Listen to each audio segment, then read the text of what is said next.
അനന്തപുരിയുടെ മണ്ണിൽ മാറ്റത്തിന്റെ കാഹളം മുഴങ്ങുകയാണ്. കഴിഞ്ഞ 45 വർഷമായി തിരുവനന്തപുരം നഗരസഭയെ തളച്ചിട്ടിരുന്ന LDF ഭരണ അഴിമതിയുടെയും സ്വജനപക്ഷപാതത്തിന്റെയും ചങ്ങലക്കണ്ണികൾ ഓരോന്നോരോന്നായി പറിച്ചെറിയപ്പെടുകയാണ്. കോർപ്പറേഷന്റെ അമരത്ത് BJPയുടെ കടന്നുവരവോടെ മാർക്സിസ്റ്റ് ഭരണത്തിന്റെ പകൽക്കൊള്ളകൾ ഓരോന്നോരോന്നായി വെളിച്ചത്ത് വന്നുകൊണ്ടിരിക്കുന്നു.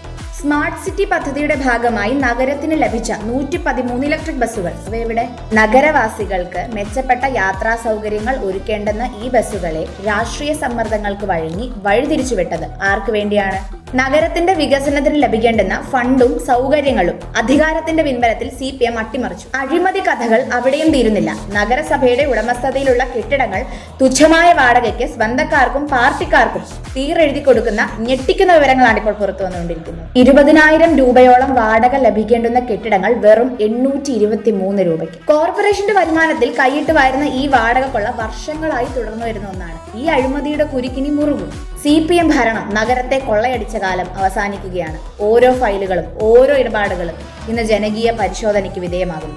LDF അഴിമതിയുടെ കോട്ടകൾ തകരുന്ന കാഴ്ചയാണ് നമ്മൾ കണ്ടുകൊണ്ടിരിക്കുന്നത്. ഈ പുതുവർഷത്തിൽ നമ്മുടെ കേരളത്തെ, നമ്മുടെ അനന്തപുരിയെ വീണ്ടെടുക്കാനുള്ള വലിയൊരു പോരാട്ടത്തിന് BJP തുടക്കം കുറിച്ചു കഴിഞ്ഞു. ഒരു കാര്യം ഇപ്പോൾ വ്യക്തമാണല്ലോ, CPM കൊള്ളയടിച്ച ജനങ്ങളുടെ അവകാശങ്ങൾ സംരക്ഷിക്കാൻ BJP നേരത്തെ അധികാരത്തിൽ വരേണ്ടതായിരുന്നു. സത്യം പുറത്തു വരട്ടെ, മാറ്റം വരട്ടെ. ഒറ്റക്കെട്ടായി നമുക്ക് മുന്നേറാം. വികസിത തിരുവനന്തപുരം സൃഷ്ടിക്കും.